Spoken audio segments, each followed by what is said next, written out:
Takachimi, our protagonist, was a talentless student who got reincarnated and ended up in hell where he became an incubi, a legendary race that levels up by breaking beds. With this, he became the strongest in hell, and after he ends a long battle against the Goblin King, Gil, the King of Hell, commends his many achievements by declaring him a demon lord. However, Takamichi isn't enthusiastic about it, so he announces his departure. Just then, Drex, one of the commanders, asks Gil why he rolls with an otherworlder when he has blood-related princes to choose from. In response, Gil explains that none of them has the tremendous powers Takamichi has, which grant Takamichi control of the demons and became a commander of the whole army in just 10 years. Meanwhile, Takamichi thinks of how long it has been since he transitioned from being a talentless school student to a hero who suppressed hell after going from place to place. As he heads out, he runs into some ladies who gladly offer to keep him busy and sweaty at night. However, Takamichi decides to go home with Lulu, Gil's daughter. Back in his crib, they made noises loud and sweet enough to make the bachelor next door ruin his sheets. But when Takamichi finishes, he figures all he did was farm gene points, since he needed to do crazy stuff, like clapping an elf to unlock a new skill. Knowing there are no elves in hell, he figures its mission impossible. Just then, he gets interrupted by his workout buddy, who then commends his ability to increase his strength through thrusting activities. When Takamichi thanks her and asks if it's okay for a princess to get folded by a playboy like him, Lulu says that her pops would be glad if he finds out, since he's indebted to Takamichi. As an incubi, there are many requirements for unlocking skills that he can't find in hell, so Takamichi figures he needs area travel. Since his skill tree is still massive and is topped by an ultimate skill, Takamichi wonders if he'll become a god after unlocking it. So he desires to leave hell and climb his way to the top of his skill tree. Suddenly, Lulu interrupts him by requesting another round of burning calories, but just when he obliges and prepares to dive in, Drex contacts him through telepathy and informs him that something interesting appeared on the frontier, and it might be the answers he has been searching for. On the frontier, the soldiers run for their lives, and as they get attacked by a commander-class chimera, Takamichi arrives and hits the beast's face with a kick strong enough to send it flying. After the beast crash lands, Takamichi comments on how easy that went, but the beast retaliates with high-level magic.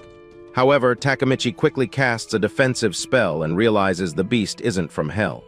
Afterwards, Takamichi snaps his fingers and takes it out. Some moments later, Takamichi confirms that the chimera came out of a nearby cave and tells a soldier to report what happened to Gil. He heads into the cave, thinking about the rumors of hidden passages spread throughout hell, and has been looking for one of those that will send him out of hell. So, after a while in the cave, he finds a teleport gate. As he heads towards it, he flashes back to all the memories he made in hell and figures he's going to miss it. In Heltera, the new world, Aura runs through the forest while her pursuers look around for her. While she hides behind a tree and prays for protection, a goblin finds her and tugs at her clothes. Aura struggles to be free, but the goblins threaten to sacrifice her to their lord. After exposing her honeypot, the goblin decides to get a taste while Aura tearfully tells them to stop. Suddenly, the goblin's teeth get rearranged one after another, surprising Aura. Takamichi then comments that he went through so much just to arrive in a world that's not peaceful. After this, he asks Aura if she could stand, but she was too fixated on his joystick. Unaware, Takamichi explains that the gate had a magic barrier so strong he thought he'd die. Just then, he catches Aura staring and asks her what she's staring at. Suddenly, Aura freaks out and calls him a cultured idiot while he tries to get her to calm down. To his surprise, Aura grabs his magnum and asks what he's planning to do to her. Just then, Takamichi realizes he's without clothes and freaks out. Suddenly, Aura begins to drool all over his sausage while Takamichi tries to talk some sense into her. However, when he spots her throat and feels her pillows rub on his thigh, he suddenly transcends to a place in his mind where he meets a rider in metallic armor, who then tells him that his endurance and morals were unnecessary since he's an incubus. Suddenly, the rider tells Takamichi to unleash the black sword, so his tool gets bigger and stronger while Aura clears her throat with it. Thinking he's about to pass out, Takamichi decides to reciprocate the energy. He then puts her in a great position and plays the fiddle till she lets it all out. Afterwards, Takemichi realizes he has unlocked a new skill after a long time, so he checks it out and realizes Aura is from a rare race. While he marvels at her abilities and wonders if he should use her more, Aura awakens from her beauty nap and asks about where she is. Seeing this, Takemichi lights up and says she was amazing, but Aura, on the other hand, tears up and screams when she realizes it wasn't a dream. So, Takemichi apologizes while she calls him a cultured monster and tells him to vanish. She then beats herself up for letting her monsters come out to play. Curious, Takemichi asks what she was doing in the forest, and Aura reveals that she was looking for medicinal herbs since she's a doctor. Hearing this, Takemichi asks about the dead goblins, and Aura says they were local bandits who could be Baton's subordinates. So, Takemichi suggests that she leave, since the goblins' friends are probably looking for them. However, Aura says she can't, since she needs to get a rare orange stone crop to make medicine. Suddenly, Takemichi checks out Aura's skill tree and unlocks her medicinal herb detection skill. Stunned, Aura feels something, and she immediately heads to a spot in the forest where she finds the rare orange stone crop. Surprised, Aura wonders how she just knew where it was, so she asks Takemichi if he did something. But he denies this, knowing that recipients of his juice automatically become his followers, and he can unlock their skills using gene points he saved up. After this, he points out that Aura has found her herbs and adds that he'd like to learn about the world, so he offers to escort her to her village. As they head towards the village, Takemichi comments on the blue skies and green earth. After this, he asks Aura how much longer it would take to arrive at her house. In response, Aura says they're almost home and tells him to stay formal with her since they're not that close yet. On hearing this, Takemichi states that she's being cold after all the fun they had together, but Aura says something happened to her and she lost control. Just then, Takemichi accuses her of assaulting him, but Aura denies this and tells him to say whatever he wants. When she thanks him for saving her and escorting her home, Aura advises Takemichi to avoid her for his safety. So, Takemichi asks if she said that because of Baton, and she explains that Baton is not someone who can be reasoned with and adds that he will undoubtedly seek revenge. Hearing this, Takemichi comments that no one in the world can steal girls that he likes, surprising Aura, who then calls him an idiot. Afterwards, they arrive at Aura's village and run into a boy who couldn't believe his eyes when he saw Aura. Suddenly, he announces to everyone that Aura is back. So, when the villagers show up to welcome her, Amira, Aura's sister, runs into her arms while weeping and saying she thought she would never see her again. Just then, the mayor of the village asks Aura how she escaped from Baton's men, and she explains that she was saved by Takemichi. So the mayor thanks him and begs him, while adding that he could stay in the village. Without thinking too hard, Takemichi accepts the offer, and minutes later, while they eat, he devours the meat like a ferocious beast. After commenting on the deliciousness of the food, Takemichi announces that he's never going back to hell. Aura then tells him to keep shut at the table, but the mayor tells him to ignore that. In addition, she says they would have let him play with one of their girls, but there aren't many young girls in the village. On hearing this, Takemichi asks if it's because of Baton, and the mayor explains that, since he's a beast with a hunger for women, his bandits prowl the mountains to kidnap women who are then taken to Baton's stronghold, where he uses them till they take their lives. Takemichi figures that Baton is irredeemable and evil, so he asks why they didn't resist, and one of the men states that they couldn't stand up to him, and they couldn't bear the disgrace, so they requested help from the Guard Association. However, this led to the death of many young men in the village. To make matters worse, the Guards Association claimed they couldn't spare soldiers for a remote village, since they were busy with a war against the goblins. In addition to this, the villagers explained that they couldn't relocate their elders without using the highway, which houses Baton's stronghold. Just then, some dude says they're glad he saved Aura since they had plans to risk their lives just to save her. Shocked, Aura says they shouldn't have to do something like that for her, but the mayor states that it's okay because she was entrusted to the village by her mother. Afterwards, one of the guys points out that Takemichi could save the village with his power since he beat Baton's men, but Takemichi immediately says he's not interested and thanks them for the meal. As he walks out, the dude gets angry, but the mayor stops him by saying that Takemichi has no obligation to help them more than he has. Meanwhile, at Baton's mansion, a goblin loses his head while another begs for forgiveness.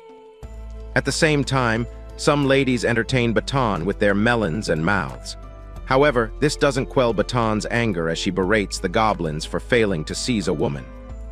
While the ladies feast on him, Baton calls on Violet, and when she shows up, he orders her to bring him more women and Takemichi's head. Later, in a dream, Aura's mother announces that they'll be having a popular vegetable soup and tells them to eat as much as they want, leaving the kids excited. However, some moments later, Marla gets pounded by Baton while Aura watches from the cupboard where she hid. Just when Marla tells her to take care of Amira, Aura wakes, screaming for her mum. Suddenly, Takemichi shows up beside her and asks if she had a bad dream. Dumbfounded, Aura stares back silently, so Takemichi points this out and asks if she has fallen for him. Suddenly, he gets tossed out the door as Aura asks what he's doing in her house. When Takemichi comments that she's strong, Aura asks why he's in her house when the mayor has shown him to his house. Just then, Aura spots Amira sitting nearby and is surprised that she's awake. Amira then says she was awoken by the smell of Takemichi's cooking, surprising Aura. Afterwards, while they eat together, Takemichi asks why they don't have the same ears as the villagers. So Aura explains that the feathered ears are a trait of the Kyukulu race and adds that her family isn't originally from the village. On tasting the meal, Aura comments that it's delicious, so Takemichi explains that it's a recipe from his homeland. After this, he states that he enjoyed cooking for a long time, but since the people around him had bad taste, they didn't think much of him. When he speaks of how nice it is that people who would enjoy his cooking actually exist, Aura rises and tells him to come with her. Afterwards, they arrive in a room where Takemichi looks around and says it looks like a laboratory. At the same time, Aura bolts the door and asks if he could leave the village after breakfast, surprising Takemichi, who then asks if she's chasing him out. He then asks if she's trying to make him run because she's scared of Baton and states he's tired of people like Baton. When he turns around to face Aura, he gets an HD view of her milky bits on display and freaks out. Just then, Aura lets her silky garments fall while asking Takemichi if he wants to dive in. When she insinuates that his goal must be her body, Aura says she'll let him knock himself out while at it if he'll run away from the village. Surprisingly, Takemichi hits her head and says that the food tastes the same when cold. However, he adds that he likes his food and girls piping hot, leaving Aura shocked. While Aura gets her clothes back on, Takemichi figures he could get a skill by giving in, and in turn he could get rid of Baton, but he won't be satisfied. Not long after this, while some guards chat in the village, someone shows up and puts the guards on edge. Suddenly, someone barges into Aura's house, telling Aura and Takemichi that Baton's subordinate is coming for them. But Takemichi asks the informant what the person looks like. On hearing it's a young girl, Aura says it must be Baton's elite and suggests that Takemichi run into the forest, but he tells her to relax and says that he'll check it out. Outside, the guards get ready for a fight while Violet takes a boy hostage and threatens to make his head roll if they don't provide her targets. When Violet says she's not in the mood to spill blood, the mayor asks her why an SS rank assassin of the Adventurers Association became a servant of Baton. In response, Violet says it's none of her business and commands the people to bring Takemichi and Aura. Suddenly, she spots the guards staring weirdly and asks if they're listening to her. Just then, takes a peek at her silky garments and comments that it's white. After this, he tells her not to get angry since all he saw was her cheek hammock. Immediately, Violet attacks him with a force that throws some bystanders off balance, but to her surprise, the dust clears, and she realizes she only stabbed the floor. On looking up, she spots Takemichi, who then points out that her destructive power is on the same level as one of the Hell Army's centurions. When the hostage boy thanks Takemichi, he tells everyone to stay back, but they warn him to escape since Violet is a monster with 2 names.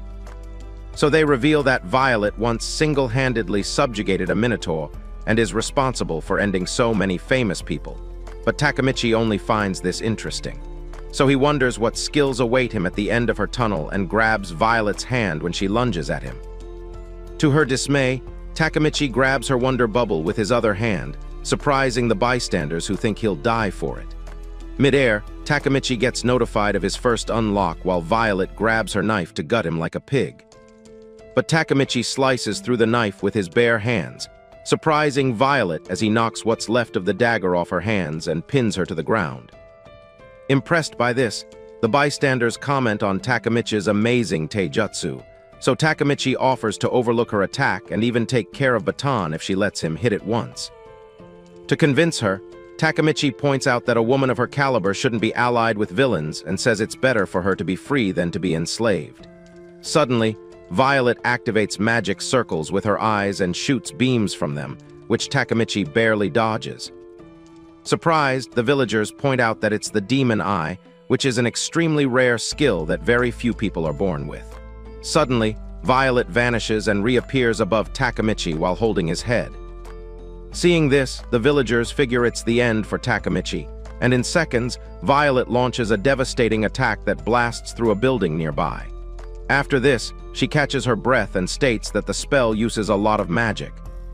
Just when she tells Takemichi to go to hell, she couldn't believe her eyes as she spots him walking out of the wreck unscathed. When he asks Violet if she's really an assassin, Violet marvels at this and suddenly spots his incubus mark. Immediately, she jumps at him and grabs his pecker while asking if he did something to her. So, Takemichi turns to ask a man if he could borrow a well-soundproof room since he's going to torture the enemy. The man then suggests that he use a basement nearby. A few moments later in the basement, Takemichi announces that it's time to have some fun while Violet is chained up and dripping. Suddenly, Takemichi sets her chest handles free while she lashes out. He then fiddles with her sweet buttons and interrogates her. When she gets annoyed and threatens to end Takemichi, he gives her a view of his machinery and she is love-struck again. So Takemichi gets busy fiddling with her chest buttons and makes her scream repeatedly. After this, he decides to switch to the main course, but Violet begs him to keep off it. However, Takemichi reaches for her sweet spot but gets stung. So he wonders what just happened since he felt like he was struck by high-level lightning. Seeing this, Violet says that exploring her tunnels is mission impossible, since her body is a sacrifice to the demon lord, and an inferior creature like him doesn't stand a chance. She then further explains that the demon eye is a rare ability which confers on its owner an extremely powerful skill as well as a curse where they can't be clapped by anyone other than the demon lord. Because of this, most girls can't bear the suffering of abstinence and either take their own lives or go on a journey seeking the demon lord, since he's the only one who can extinguish their suffering. However, since hell has disappeared for 1,000 years, the demon lord has become just a fairy tale. On hearing this, Takemichi asks if she didn't do anything with Baton, and she says that he would have lost his tool if he tried. Afterwards, Violet explains that she's in a business relationship with Baton, where she's lending him her power in exchange for information on the demon lord. She then states that she has never hurt a villager and offers to compensate Takemichi for the damages if he lets her go. But to her surprise, Takemichi slides in his tool and sends her mind into a frenzy. While she wonders how this happens, Violet realizes why everyone is crazy about getting laid. Suddenly, she figures that Takemichi is the demon lord while he sets her free, and they spend hours burning calories. After he knocks her out, Takemichi checks out his new follower and realizes she's at risk, so he calls her over and hits her navel with a demon hand technique, which makes her vomit a poisonous water insect, which follows the order of its owner and explodes in its target's body. Surprised to see this, Violet wonders when Baton put that in her, so she angrily smashes the insect and thanks Takemichi with a hug. Later, when Takemichi steps out of the basement, Aura asks if he smashed Violet, but since he doesn't answer, she congratulates him on smashing a beauty. Takemichi then says that he's a womanizer and not a people-saving hero. In addition to this, he tells her to stop whatever illusion she has of him since he's essentially the same as Baton. After this, Takemichi asks if she thinks he's scary, but instead she responds by calling him an idiot and a savage. Meanwhile, at Baton's stronghold, he gets notified that Takemichi survived Violet's demon eye. The messenger then rates Takemichi as a rare or even an epic, while also revealing that Violet was captured by a psychological attack. In response, Baton asks if he should dispose of Violet with the insect, but the spy reveals that the insect has been squashed. After this, he expresses his concern about Violet's powers, but Baton tells him not to panic since they've only lost a piece when they have many more. Baton then states that they'll be fine as long as they remain in the castle and wonders how they can deal with the situation. Back in the village, the people packed the rubble created from Violet's attack while Aura tended to the wounds of the injured. She then apologizes to them for fighting on her behalf, but the wounded soldier says it's nothing since she's always saving them. From a distance, Takemichi and the mayor watch her work, so the mayor points out that she's a good girl, but Takemichi can only think of her humongous racks. Hearing this, the mayor asks him if he has dealt with Violet, and he assures her that they don't have to worry about Violet anymore. Shortly after, a man nearby suggests that they continue their conversation about how to subjugate Baton. In response, Takemichi says she's not interested, no matter how much they pay. Annoyed by this, Jack, one of the men, angrily states that Takemichi is no different from the guys who refuse to help them. However, someone tells him to chill out, but he accuses Takemichi of ignoring the lives of the weak despite his strength. When the mayor says it's enough, Jack objects, but stops when Violet points out that he's being too noisy. After this, Violet asks if they want to throw away the lives that Takemichi spared. Just then, Takemichi rises to leave and asks Violet to go with him. On their way, Violet asks if he's really going to leave Baton, but Takemichi reveals that he's got plans, since he can't leave things the way they are. He then states that he plans to make Baton suffer for putting an insect inside her. Sometime later, Aura flashes back to the days when she woke up early to get medicinal herbs while being cautious of bandits.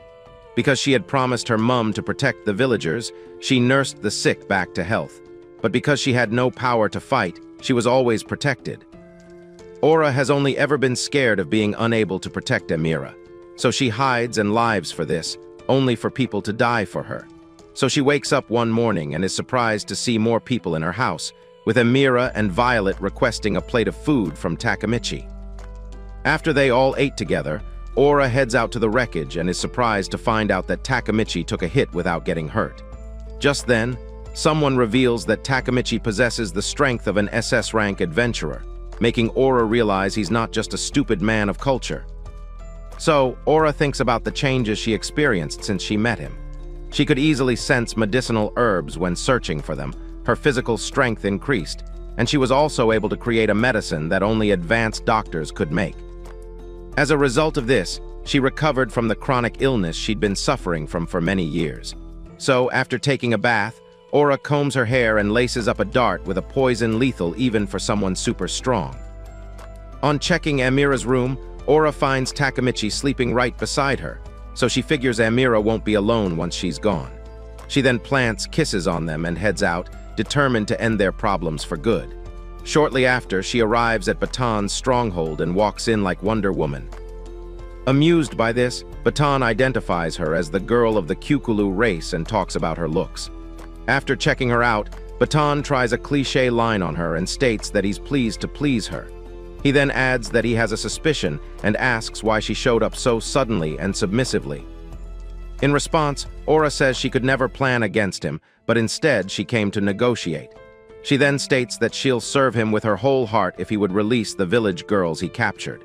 Hearing this, the girls exclaim, so Baton beats them while they apologize. Baton then apologizes to Aura for doing that in her presence and tells her to continue. So, Aura reveals that she gave up because she can't escape from him and states her wish to sacrifice herself to save everyone. On hearing this, Baton asks Aura how many girls she thinks she's worth, so Aura thinks for a bit and takes off her clothes. Seeing this, Baton and his goblins go into a frenzy. After this, Baton asks her to open her legs and immediately folds her up while saying he'll never let go of the girls he gets his hands on. After this, Baton says that he once captured another Kyukulu girl, but he overused her and she died shortly after. When Aura points out that the girl was her mum, Baton freezes for a bit and suddenly feels a dart pierce his neck. So he pulls it out and says he saw it coming. He then tells Aura that, as a fishfolk, he can't be killed by any normal poison, but before he finishes, Baton coughs up some blood, alarming his subordinates. Just then, he asks Aura why she has a high-level poison. In response, She tells him to die and suffer in hell since her mother's pain was more than his. As she turns to leave, Baton grabs her with some tentacles and puts her on the floor before himself, and tells her that she couldn't even dream of ending a royal fishfolk since they have 7 lives. In addition to this, Baton changes his mind and decides to give her 100-fold of what her mother suffered. So he picks Aura up while she regrets her decision and apologizes to her. Just when Baton tries to dive in, Takemichi suddenly cuts through his tentacles, making him scream in agony. Takemichi then apologizes to Aura for ruining her duel and compliments her for making it that far. After this, he announces that everyone else from the village has come to rescue her. Earlier that day, after Aura left the village, Amira notified Joe and the mayor of Aura's sudden disappearance. Shortly after, the village men gather, and while they decide to rescue Aura, Takemichi shows up and tells them to wait, since Baton is stronger than Violet and could destroy them in seconds. However, Jack insists they couldn't watch and let Aura die. Just then, the villagers narrate how Aura's mother cured the village children of an epidemic with some kyukuku medicine and risked her life going into the mountains to fetch medicinal herbs. Because of this, the men refuse to back out and insist they have to settle the village's problems. At that moment, Jack touches Takemichi's shoulder and tells him to move out of the way. Seeing Jack's angry face, Takemichi points out that he's making a nice face, and that wouldn't change the fact that they're about to die in vain. He then offers to lend them his strength. So he tells the men to wait while he asks Violet to follow him. Down an alley, Violet puts her throat to good use, and after a few moments, showing off her skills, Takemichi finishes while she empties the juice into a container. Afterwards, they head back to meet the men, and Takemichi says he won't be working for free. He then presents the jar to them while stating that it should be mixed with water and drunk by anyone who wants to fight. So, during the battle at Baton's stronghold, the village men knocked some fear into Baton's army and had fun cutting them down in their numbers. While the men talk about how strong they feel after drinking Takemichi's recipe, Violet points out that Takemichi's juice is the best. On hearing this, the village men took up the chant, hailing Takemichi's juices. In the castle where Takemichi rescued Aura, she hears the chant and asks if he did something to the men.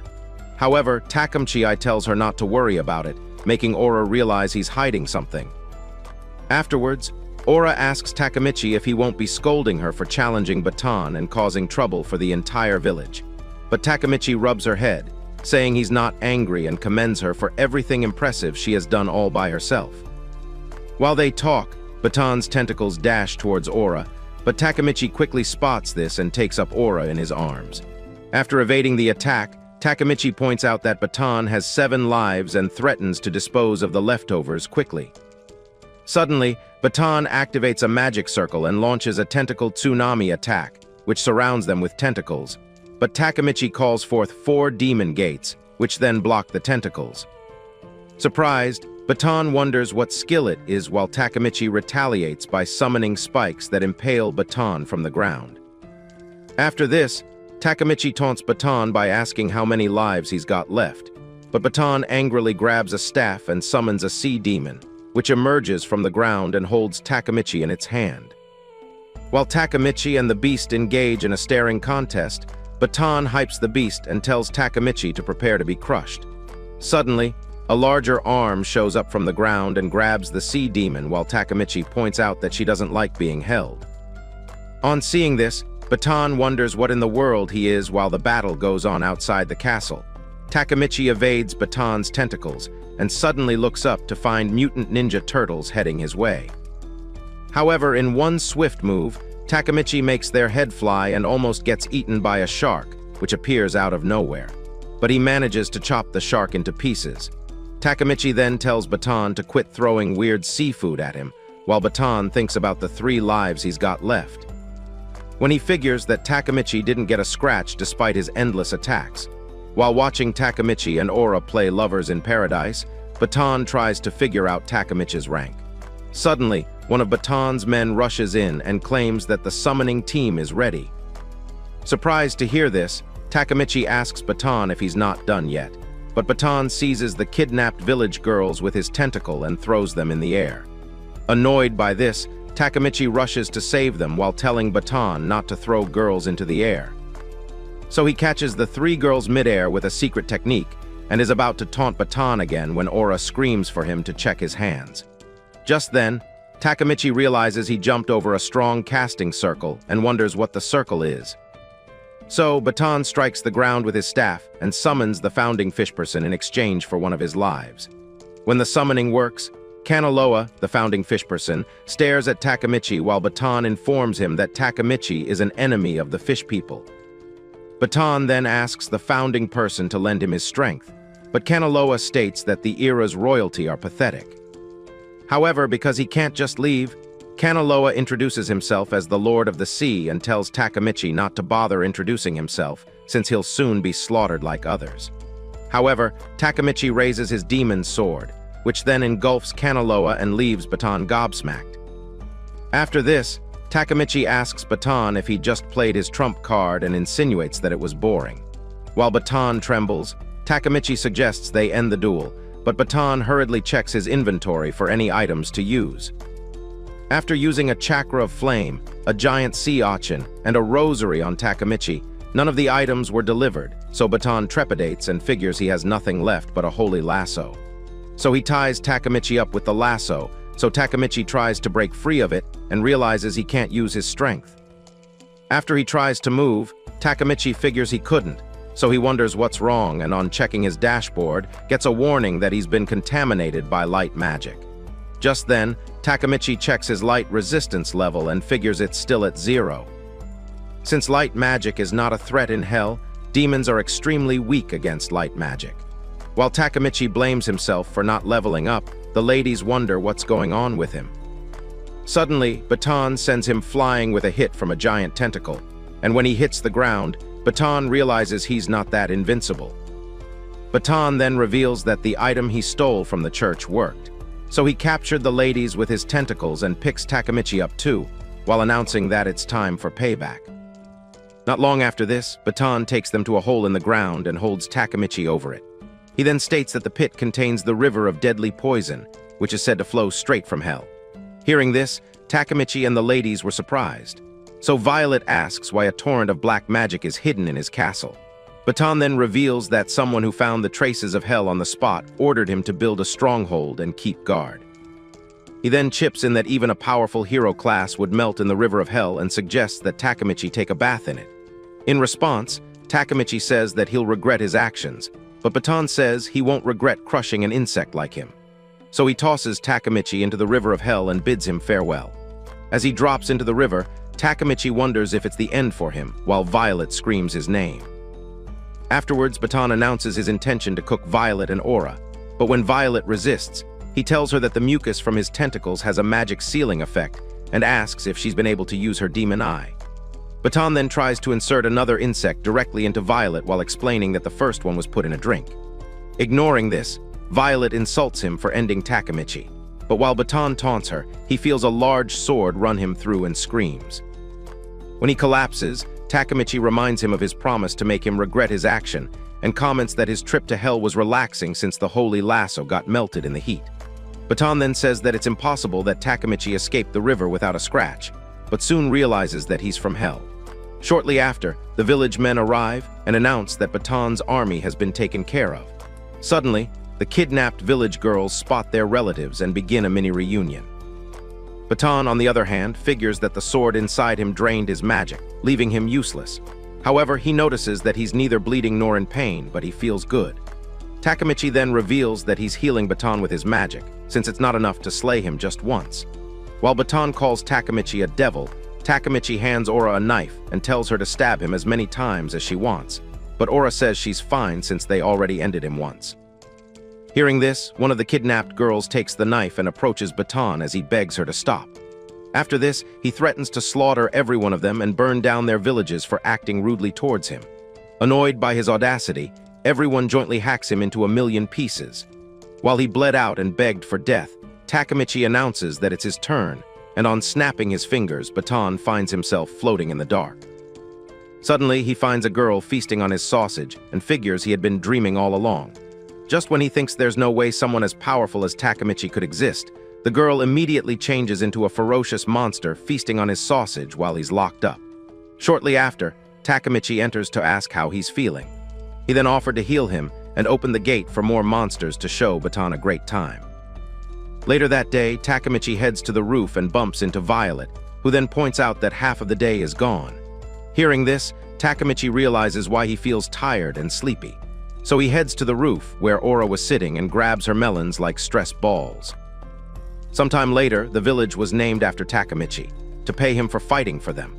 When the mayor announces that they've now got manpower and can focus on commercial and military power, Takemichi marvels at this and says they're doing too much. Afterward, the ladies swarm Takemichi with invitations to their rooms to thank him for saving them. Seeing this, Aura gets jealous and angrily leaves the scene while Takemichi tells the ladies they could do that some other time. Later at Aura's house, while she tries out Takemichi's recipe, he suddenly grabs her from behind and asks what she's doing. Startled, Aura asks why he isn't playing with his fans, and he responds by saying he ditched them. Takemichi then asks if she's jealous, but she scoffs and continues her dish. So Takemichi asks if she's practicing his favorite recipe, and Aura states that she has to, since he'll be leaving the village very soon, and Amira likes the dish. Hearing this, Takemichi suddenly realizes there must be some other annoying guy pulling Baton's strings, and he'll have to go to a town or a city if he intends to find him. In addition to this, he figures he has to clap a priest soon to level up his defense against light magic. So he tells Aura that he's not leaving yet, and when he does, it'll be fine since he can return to the village whenever he wants. Upon hearing this, Aura tugs his shirt and asks if he means it, while Takemichi asks if she wants him to say. Feeling awkward, Aura says she only wants him to teach her some other dishes and to thank him properly. Suddenly, Takemichi holds her close and says he's not interested in ordinary thanks. When he tells her not to think he's satisfied with mere cheek kisses, Aura says it was nothing and blushes.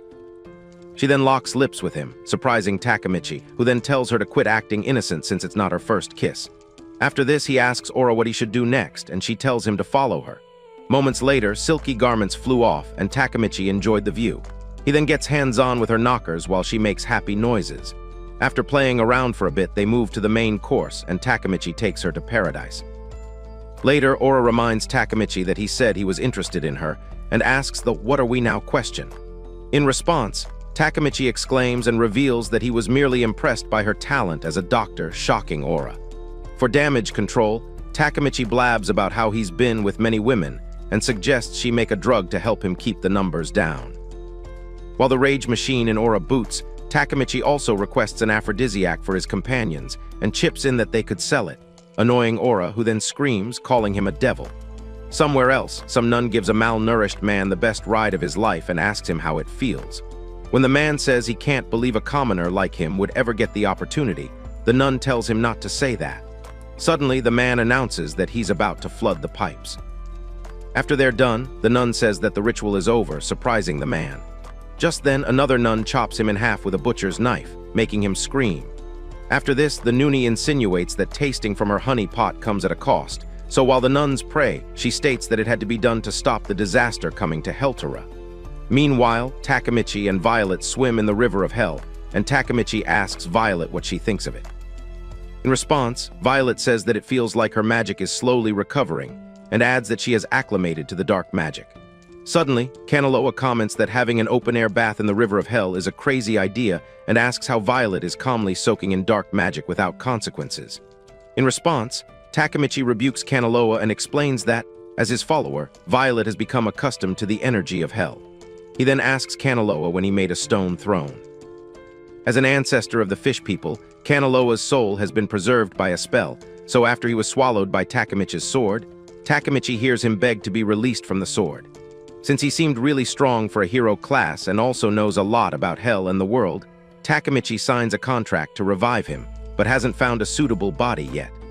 Just then, someone notified Takemichi that some visitors had just arrived from Heltera. Curious, he asks what kind of visitors they are, and the informant reveals they must be royalty. So, Takemichi and Violet get out of the bath. Outside, Marta, Belial's maid, asks the guard how long they're going to make her boss wait, and the guard apologizes. When she won't stop, the guard asks for her name, and she introduces herself as the head maid of the Adrian family. While she whines about country bumpkins being ignorant, Takemichi shows up behind her and rubs her tail on his cheek while commenting on how it feels. Suddenly, Marta throws a tantrum and lectures Takemichi on proper conduct around ladies, so he apologizes. Just then, Violet and Marta recognize each other, and Marta asks Violet why she's in the village when there's a heap of requests for her at the Adventurers Guild. In response, Violet says she quit adventuring to serve Takemichi. Shocked, Marta asks why she'd do that while Takemichi hugs Violet and asks Marta if she's jealous. Marta then accuses him of doing something to Violet and tries to strike him with lightning. However, Belial stoops her and says Takemichi is the one she's looking for. Surprised to hear this, Marta asks if Takemichi is really the guy. Belial points out that he snuck up on her and she didn't notice him. When she arrives on the scene, Belial introduces herself as the president of the Adrian family. When she offers him a hand, Takemichi takes it and stares at her. Afterwards, Belial sniffs him and he asks what she's doing. So Belilla says that he has a disgusting, evil scent and also a scent of danger. When she adds that he's just the kind of person she's looking for, Takemichi asks what she means, but she ignores him and exchanges pleasantries with Violet. Violet then asks Belial what's going on, and she tells Marta to hand over the letter. So Marta hands the letter to Takemichi while he asks what the letter for. In response, Belial states that it's an invitation to a party that will be held by the Lord of Heltera. In addition to this, she adds that the news of his subjugation of Baton has spread, and the Lord has prepared a banquet to reward him. Takemichi then asks if it's important, and Violet explains that it's a VIP-only party for different creatures from different kingdoms. On hearing this, Takemichi gets excited and accepts the invitation. So Belial announces their departure and calls Marta. As she climbs into her carriage, Belial says she's looking forward to the next time they meet while Marta disdainfully stares at Takemichi. After the carriage leaves, Takemichi guesses that Heltera is fighting goblins, and Violet confirms this. He then asks her if she thinks Heltera can win, but Violet reveals that they stopped winning when a stronger species appeared. Meanwhile, on the front lines, a gigantic monster appears wearing women-like jewelry, alongside his subordinates. The soldiers of Heltera then assure the captured women that they'll be fine and charge towards the enemy. However, they get wasted in seconds while the hostages suffer. Just then, the soldiers figure they need a hero and call out for one. Sometime later, Takemichi and Violet head to Heltera Castle, and when they arrive, Takemichi points out that it's more of a city than he expected. On entering the city, they leave their horse at a stable since they can't ride horses in the city. After this, Takemichi points out that their trip was peaceful and asks why they didn't run into any goblins. Violet then explains that they came from the south, while the front lines are in the west. Shortly after, they arrive at the city entrance, and the knight stops them to ask if they're visiting for a trade or looking for someone. Just when Takemichi racks his brains for an answer, Violet tosses a coin at the knight, who then catches it and checks it out. After they enter the city, Takemichi comments on how easily they entered the city without using magic, and Violet states that money is helpful, especially during wars. As they explore the city, Takemichi notices the city lacks energy despite its size and asks if it's because of the war. Violet then confirms this by explaining that the city used to be a trading hub until the goblin calamity. After seeing the suffering and poverty in the city, Takemichi glances at the invitation letter and wonders why the nobles are enjoying a banquet. So he insinuates that Heltera is ruled by 4 nobles, but Violet says it's 5, and adds that the Lord also holds a rank of nobility. After this, Violet lists the noble families and explains what roles they play in ruling Heltera. Shortly after, they arrive at the Adventurers Guild, and on checking out the building, Takemichi says it's been a while since he felt like he was in a different world. So Violet chips in that it's easier to live in Heltera if he's registered at the guild, so they enter the guild and find many adventurers chattering. However, their entrance draws everyone's attention as they whisper about Violet, but Takemichi fades into the background. As she approaches the counter, Regent, an adventurer, stands, commenting on how beautiful she looks. When he adds that he'd like to be Violet's dog, his furry friend tells him to sit. At the counter, the receptionist asks Violet if she's visiting on business, but Violet says she's there for something else and asks if her recommendation is still valid. When the receptionist confirms this, Violet asks if she could register Takemichi, surprising everyone. While they wonder who he is, the receptionist comments that Takemichi must be insanely strong, but he quickly debunks this. The receptionist then takes out a crystal ball and instructs him to touch it to measure his strength. So Takemichi touches the crystal ball, but surprisingly, the receptionist announces that he's just as strong as an ordinary person. Because of this, he gets awarded a D rank, leading to an uproar in the guild. The other adventurers then ask Violet if she recommended him because he's a noble son. Facing Takemichi, Violet accuses him of hiding his true strength, while Regent asks Takemichi how he got close to Violet, being a nobody. While he protests, his furry friend holds him back, making Violet ask if her choice of recommendation has anything to do with the nobles. Just then, Takemichi apologizes for bothering everyone and reveals that Violet is only recommending him because he's her dog. Shocked by this, the adventurers freak out and speculate that Takemichi must be Violet's human toy. Meanwhile, someone requested an ambulance for Regent, who had collapsed from the shock.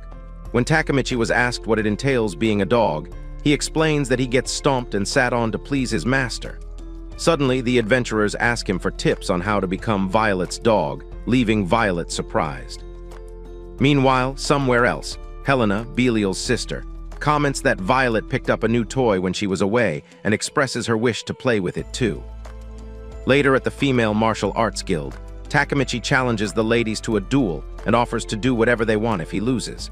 Hearing this, one of the ladies realizes how crazy he was and decides to work him to death after beating him up. However, a few moments later, Takemichi makes the girls happy with his joystick as they take turns having the best time of their lives. While this goes on, Takemichi realizes he has unlocked a new skill by clapping multiple warriors at once. Since there are still lots of requirements for him to ascend the skill tree, he decides to enjoy the city. Somewhere else, some adventurers commend a new archer who has just completed a difficult mission after joining the association. Just then, Helena joins them and asks the archer if he's the new guy. When the archer confirms this and asks if she wants to join his party, the other adventurers quickly announce their departure, while Helena says she just wanted to shake his hand. Since she's a beautiful lady, the archer shakes her, and suddenly Helena snaps it in half, making the poor dude scream. Seeing this, the other adventurers feel bad while he rolls on the floor. Helena then points out that the arm he's so proud of is weak. While she talks down on him, the archer asks why she did it, and Helena explains that she hates when people become stuck up after gaining a bit of talent. Curious, some adventurer asks who she is, and someone explains that Helena is the second daughter of the Silence family who does whatever she pleases because she's an SS rank. After this, Helena calls her servant when she spots Takemichi and identifies him as Violet's puppy. Meanwhile, Takemichi chats with some new friends he made, but stops when he feels a hand on his shoulder. When he turns, he realizes it's Helena's servant. Suddenly, he vanishes and appears behind Helena with a polite bow, surprising Helena and her guards prepare to deal with Takemichi, but she stops them and commends him for knowing his position. In response, Takemichi says it's all thanks to Violet's teaching. Suddenly, Helena asks Takemichi to leave Violet and become her dog, surprising everyone present. Just then, a bystander explains that Violet is Helena's target, so she's planning to humiliate her by stealing her dog. After this, Helena explains that Violet is a vulgar woman from a poor background who must have screwed her way to the top. In contrast, Helena describes herself as a noble of the Silence family who can't be compared to Violet. Without thinking, Takemichi agrees to be her dog, making Helena curious and the others furious.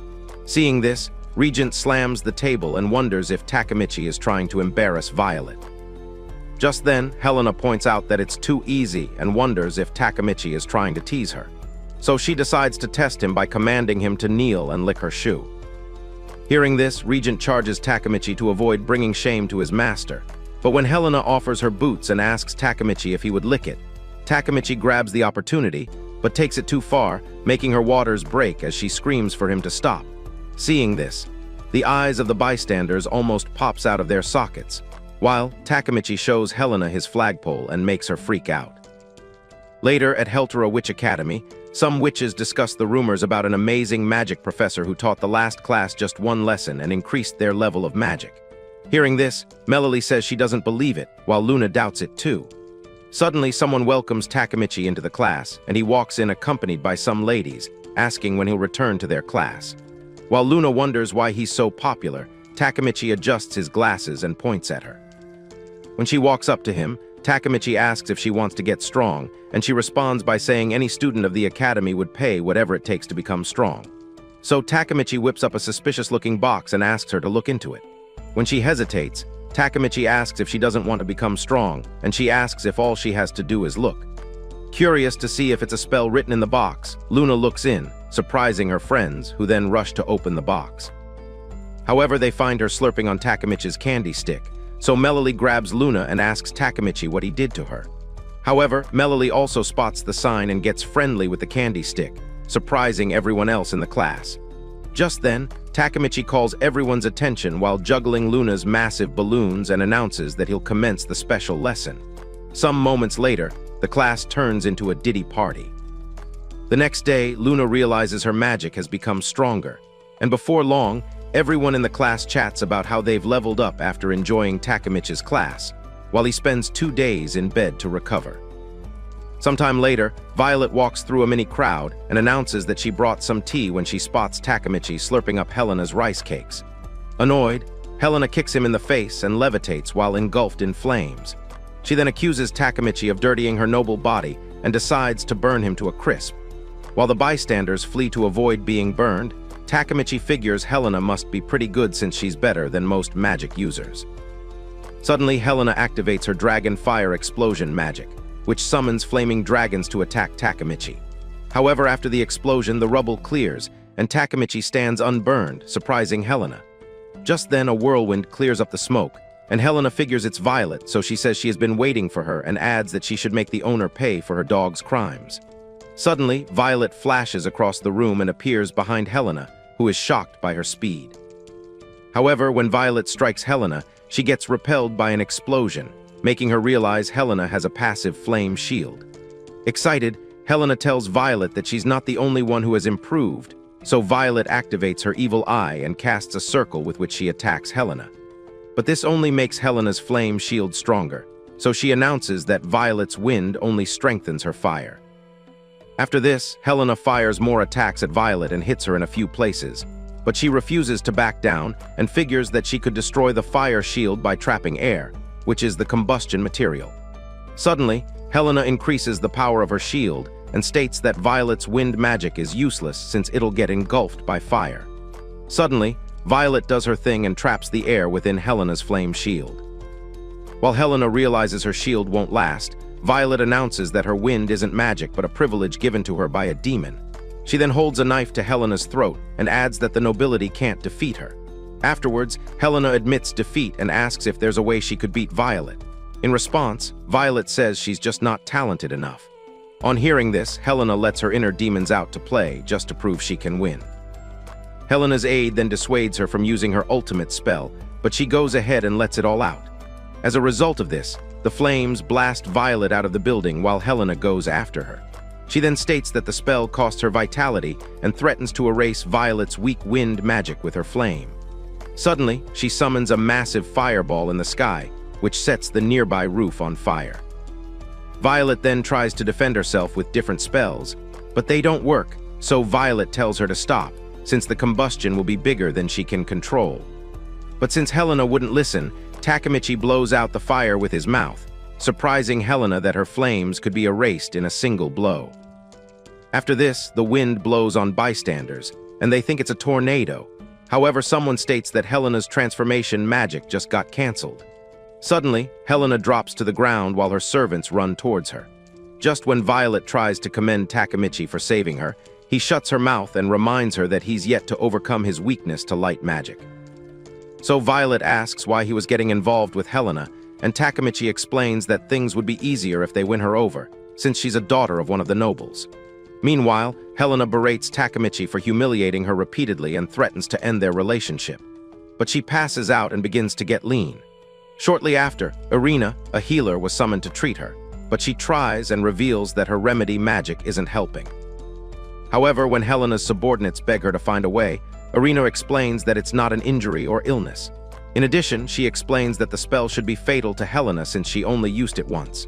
Hearing this, Helena tells Irina to stop wasting her magic and blames herself for being cocky. When Irina asks Helena how many times she used the spell, Helena reveals she used it 7 times, surprising everyone. Helena then confesses that she used the spell in her SS rank promotion mission as well as in some other missions just to compete with Violet. Takemichi then approaches Helena and plants a kiss on her lips, surprising her and everyone else. After this, Takemichi says he's only taking his reward for licking Helena's shoes, but Helena gets up furious and grabs his collar while threatening to end him. Suddenly, she realizes she's healed, surprising everyone, including Irina, who then checks her out. Meanwhile, Violet whispers and asks Takemichi what he did, and he explains that he simply turned his magic into vitality and gave it to her. Just then, Irina announces that Helena is healed and wonders how it happened.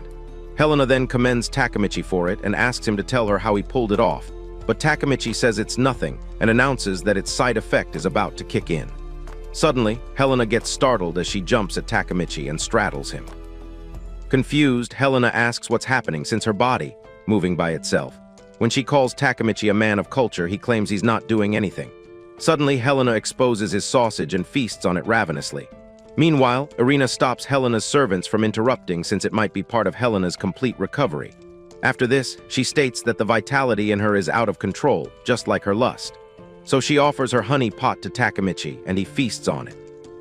When they're done, Takemichi checks his status, while Helena asks him to devote himself to her. The next day, Marta gets furious when she inspects the damaged office of the Adventurers Association and figures it needs to be rebuilt. She then looks back and spots Takemichi, Violet, and Helena. So she figures it must be them and wraps her tail around Takemichi's head while scolding him for joining the association without telling her. Just then, Helena apologizes on Takemichi's behalf and offers to compensate for the damages. In response, Marta says she can't accept money and decides to get them a compulsory quest to complete. Hearing this, Takemichi says he's got plans to visit an elf brothel, while Helena also gave an excuse. However, Violet asks Marta for the details of the quest, and she reveals that it is a search for a missing person. When she adds that the target is the saint of the church, Takemichi gets interested and listens as Marta explains that Oasis, the saint, went with the sisters to help refugees at the front lines. But since then, communication has been cut off. Marta then states that they'll have to infiltrate enemy territory since the army is short-handed. Hearing this, Helena insists that she's not interested, but Takemichi says he's going to save Oasis, leaving the ladies puzzled. Somewhere in the mountains, some goblins search a dump of corpses for survivors while some girls hiding under the bodies stay still. Just when they thought the goblins were gone, they suddenly get pulled out and stripped bare by the monsters, who then decide to feast on them. While they violently feast on the ladies, a goblin gets pierced by spikes from the ground, while others get their heads blown off their necks. Just then, Takemichi and the ladies show up and finish off the remaining goblins. After this, Helena tells Takemichi that she accompanied him on the quest just to get him to teach her his vitality restoration trick. In response, Takemichi says that it's a hidden skill that dogs have. Afterwards, they question the rescued girls if they were a part of Oasis's escort squad. When the girls confirm this, they further explain that they were attacked by giant goblins like they've never seen before and got separated. After this, Violet asks about the others, and the ladies reveal that the men were eliminated while the women were forcefully clapped and taken away. Helena then states that some years back, the goblins were not as bad as they've been in recent times. Takemichi then comments that the goblins do it for fun and pleasure rather than reproduction. After this, he tastes goblin blood, and Helen freaks out, telling him to brush before kissing her. Ignoring this, Takemichi says the blood tastes like hell. The goblins are low-intelligence monsters that live in forests or caves and are hated by humans for their obsession with breeding with women. Because of this, the goblins have been subjugated by wandering adventurers thanks to their low intelligence and combat power. Over time, people forgot goblins ever existed and lived on. Until 2 years ago, some explorers went into a cave in search of treasure, but were met with a horrible stench. Just then they stumbled on goblins throwing themselves a ditty party. Shocked, the explorers realize the women are the recently missing people, so they decide to save them, but to their dismay, the giant goblins show up. Ever since then, the goblins returned, stronger and smarter, to invade Heltera. Since the goblins would operate machines and use magic, the humans realized the goblins had changed. To make matters worse, the goblins shamed humans by abusing the captured ones in every way possible. In a space of 2 years, half of Heltera was lost to the goblins. One day at the goblin warfront, the goblins rolled in their catapults and fired shots at the stone fortress. Seeing this, the soldiers raise an alarm and take up their shields. However, when they get hit, they realize it's not stone. Suddenly, they found disfigured corpses lying all around and realized they were the corpses of some guy who didn't return from a spying mission. The soldiers then figure it's not an attack, but a provocation while the goblins taunt them. Suddenly, many goblins get blasted by a flash of light from a hero's spear named Monica, surprising the soldiers. While staring at her brother's corpse on the floor, Monica apologizes for failing to protect him and casts a spell to burn his body. So the soldiers ask if she's the reinforcement, but Monica orders them to abandon the fortress. When the soldier claims they could fight with her around, Monica says it's an order from above and tells them she's there to aid their retreat. Just then, the soldiers point out that Oasis won't be able to catch up if they abandon the fortress, but Monica assures them that some elite adventurers have been dispatched. In the enemy territory, Violet returns to find her companions bound by the tentacles of a beast and crying for her to help them. Just then, the monster tries to absorb them, so Helena screams while Violet cuts down its tentacles and sets her friends free. After this, they check out the monster, and Helena points out that it's a scavenger. She then explains that it's a mutated species of goblin that cleans the battlefield and kidnaps humans to abuse them. Just then, Helena attacks it with her flame magic while claiming it's not as strong as it looks. However, to her dismay, the beast doesn't burn, so it picks her up WTH its tentacles, while Violet screams her name. Suddenly, the beast gets impaled by multiple spikes from the ground. Takemichi then quickly catches Helena, surprising her that he saved her. After he tells her to keep her guard up, Takemichi points out that the beast came from underground. At that moment, Helena asks Takemichi how he has such a strong skill, but he says it's all thanks to a talisman, but Helena refuses to believe him. Suddenly, Takemichi signals to Violet, telling her to distract Helena, so Violet calls Helena. When she walks over and asks what is so important, Violet asks her to recommend a lipstick that's popular with men, surprising Helena, who then lashes out at Violet for wasting her time. While they thrash it out, Takemichi summons Kanaloa and says he'd like to borrow his necromancy powers. Afterwards, he explains that the scavenger's memories might tell him what happened to its family, so Kanaloa decides to help. Shortly afterwards, Takemichi enters the beast's memory and finds memories of it violating and abusing women. Just then, he spots the sisters in a cage and realizes they must still be alive. However, he dives deeper to find earlier memories.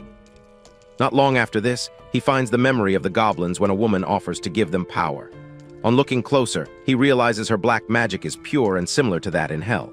However, Takemichi realizes he's come to the end of the memories, so he gets out and reveals that he gathered some interesting information. Curious, Kanaloa asks what he plans to do next, and Takemichi says he doesn't know the mastermind, but he has a clue about the sisters.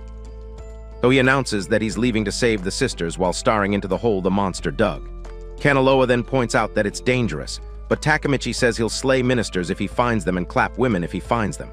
Suddenly, Takemichi communicates to Violet through telepathy and tells her to go back to a safe place. However, she says she'll go with him, but Takemichi jumps into the hole and tells her it's risky. Shortly after, he lands in the underground and finds no one. While he checks out the space and scattered cages, someone approaches behind him with a dagger, but he is quick to stop her. Just then, he realizes she is one of the sisters. Afterwards, Takemichi confirms that she's Oasis, the missing saint, while she reveals that she got kidnapped by a scavenger since she couldn't fight. In addition, she reveals that she escaped on the way and has been hiding ever since. When she apologizes for pulling a dagger on him and beats herself up for it, Takemichi finds this cute and watches her dote on him for a little longer. Afterwards, a goblin gets its face bashed in by Takemichi while they explore the underground. Oasis then commends Takemichi on being strong, but he says it's nothing. Shortly after this, they arrive in some ruins, and Oasis explains that it has been sealed for years till it became goblin territory. While Oasis gives her tour guide speech, Takemichi says he wants to save the other women too. He then checks his skill and realizes he has unlocked his light magic resistance skill, so he decides to save the other sisters while checking out his new quest. Meanwhile, at the goblin's base, the beasts continue to abuse their prisoners. Just then, a human commander lashes out, saying he couldn't violate a sister. However, the sister tells him that resisting will only get him killed and suggests he get on clapping her. Seeing his men threatened with a sword, he decides to get on with it. However, just as he almost finishes, he gets run through with a sword. While his men watched in horror, a weird-looking goblin showed up and suggested the next human show them something better, since they're learning from them.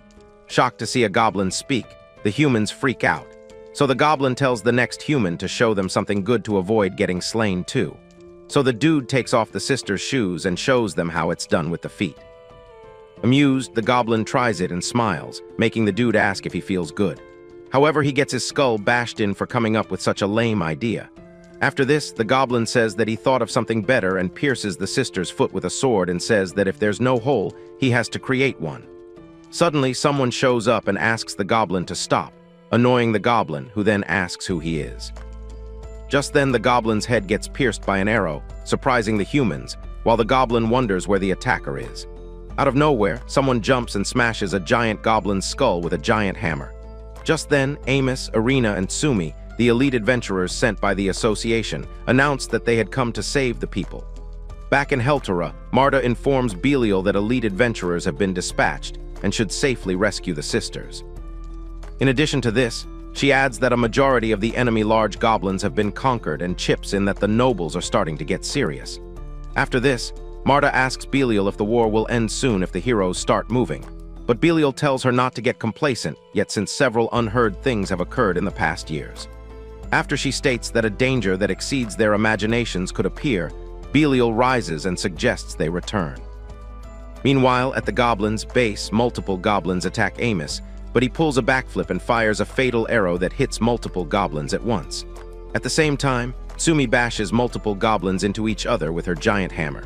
Suddenly, the giant goblin tries to crush her with a club, surprising Sumi that he's recovered. So she evades the attack and thanks Irina for her help. However, Irina tells her to focus on the battle while attending to the wounded. Just then, the elite adventurers come together and size up their opponent, the giant goblin called the Goblin King. Despite his many perks, the SS-rank adventurers prepare to attack and suddenly dash towards the Goblin King. Seeing this, the Goblin King swings his club, but Sumi dashes around him, saying she can't get hit with a heavy body like his. However, to her surprise, the Goblin King jumps high and slams his club into the ground, sending shock waves strong enough to knock her down. While she wonders what a hit to her head would do to her, she figures her work is done, since the Goblin King is trapped with magical chains. While the Goblin King struggles to break free, Sumi informs Irina that he's stuck, so she picks up her staff and reinforces the circle to make it hold for much longer. Meanwhile, from a distance, Amos draws his magical arrow and aims for the Goblin King. He then embellishes his arrow with devastating attributes and states that he knows the goblin's weakness. Suddenly, Amos' arrow lights up as he fires it through the belly of the Goblin King, leaving a hole in the giant as the arrow takes out its heart. Afterwards, the captured humans help each other up, while the elite adventurers commend Amos on the good work. In response, Amos says he got his arrows enhanced in order to defeat the Goblin King. Just then, they hear someone tell them not to call the giants Goblin Kings. When Amos turns to look, he realizes it's the talking goblin from before. Surprised to see it alive, Sumi threatens to send it to hell and attacks it with her hammer, but the goblin stops it with his hand, and to Sumi's surprise, he turns it into confetti. The goblin then asks if she's really a hero class and threatens to clap her first. Will Takemichi unlock the ultimate skill on his skill tree? To find out, comment away with the goblins. Leave a thumbs up if you enjoyed the video and subscribe to the channel for similar content. Thanks for watching.